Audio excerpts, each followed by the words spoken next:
Hey, what's up guys? This is Aman. Welcome back to another video. So a lot of people been asking me to make a video on the documents checklist for F1 visa interview. So I'm going to make the documents checklist for F1 visa interview. So if you're new to my channel for any reason, please subscribe to the channel so you will not miss any video in future. And let me introduce myself. My name is Aman.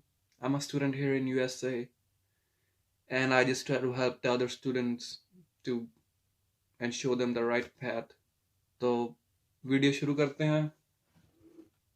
So let's start the video. So these documents, I have classified these documents in four categories. First category is mandatory documents, the documents that are like required. You have to have those documents with you when you go to the interview. Second ones are academic documents.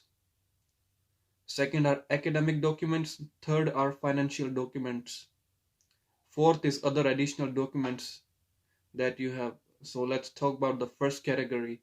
The first category is mandatory documents that you have to have when you go to the visa interview. So let's start about the first one.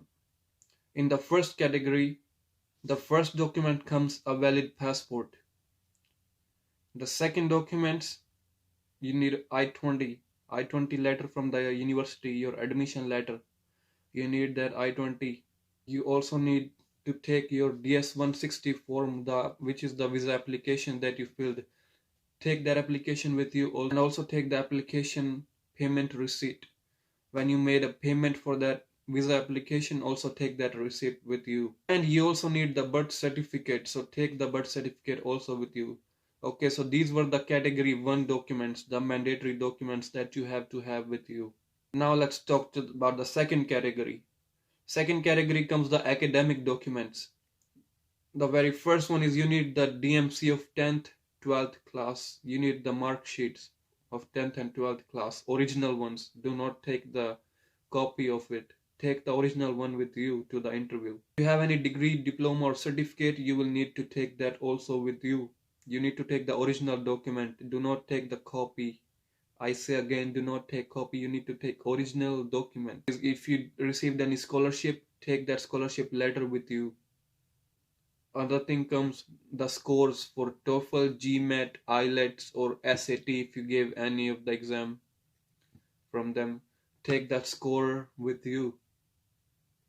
Print the paper from the website of TOEFL or IELTS and take that paper with you. And you can also take the other sports or other extracurricular activities certificates with you.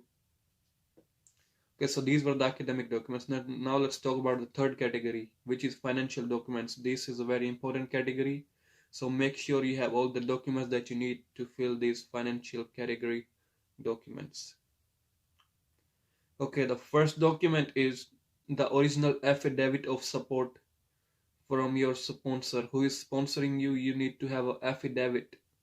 In affidavit, it will say that, for example, I'm his father and I will sponsor him for his education until his education is finished.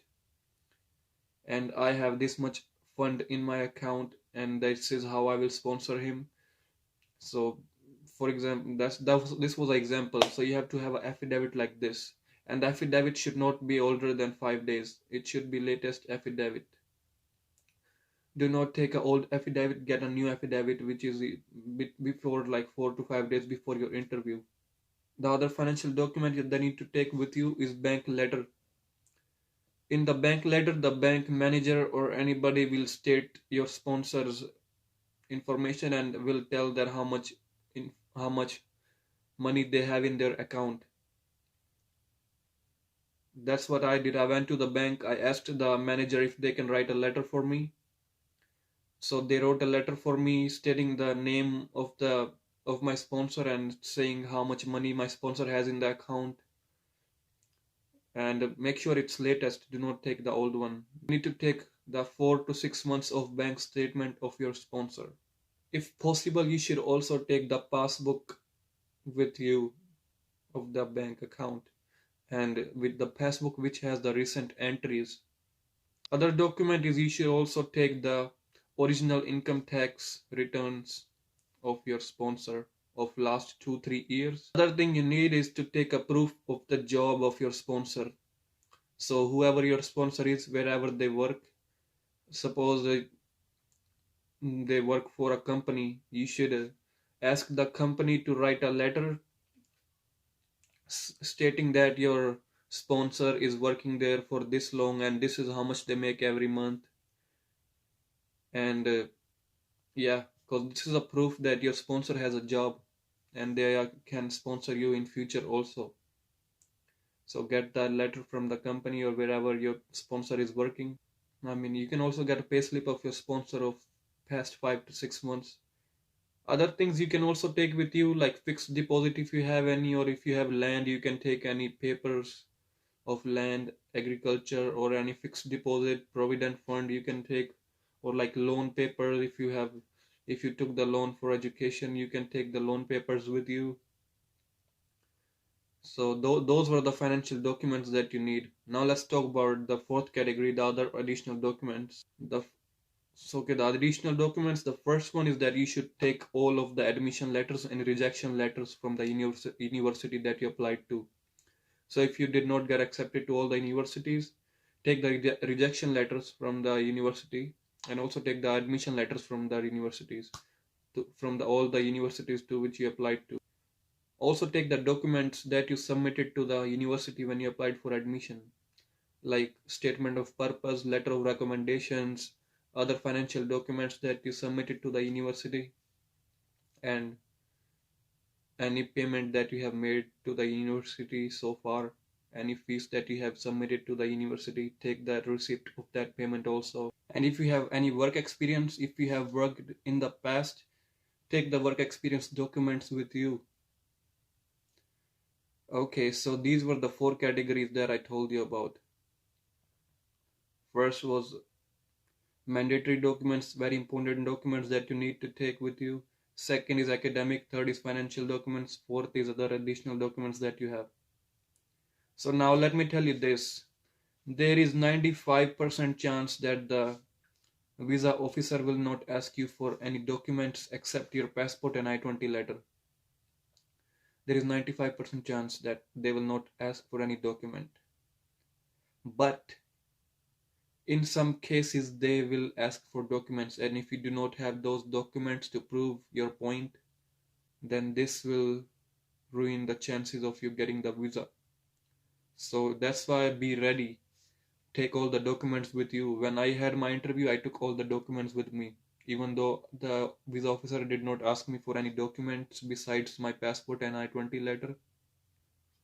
So he did not ask me for any document. And in many cases they do not ask for documents, but you still should take those documents with you in case they ask for documents, so you will have something to prove your point. If they do not trust your words, then your documents will speak on behalf of you. That's why you need to take all the documents with you. If you have any other question, you can contact me on my Instagram, and I will answer your questions.